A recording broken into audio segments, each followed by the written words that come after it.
Claude Code hooks run at defined lifecycle events around prompts, tool calls, compaction, configuration changes, and session completion. Unlike a reminder in a prompt, a hook is deterministic automation. That makes hooks powerful for formatting and security, but also means project hook configuration must be reviewed like executable code. Use PreToolUse for a policy gate before an action executes. Match, edit or write, read the event JSON from standard input, and inspect tool input.file path. A hook script can reject changes to .env, package locks, or .git.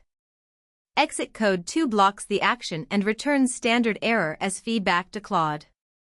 Use PostToolUse for cleanup after a successful edit. A matcher such as edit pipe right targets both tools.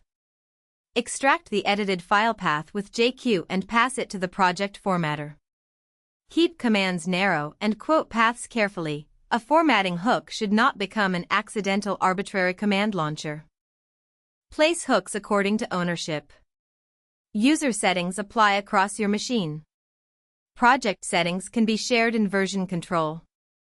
Local project settings remain personal and are normally Git ignored. Managed policy is the organization-wide surface.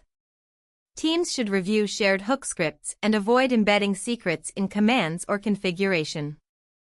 Before trusting a hook, test it directly with representative JSON. Confirm permitted input exits 0, protected input exits 2, and the message explains the denial. Then inspect /hooks inside Claude Code and run a controlled edit. This evidence-first workflow gives automation without hiding failures behind the agent conversation.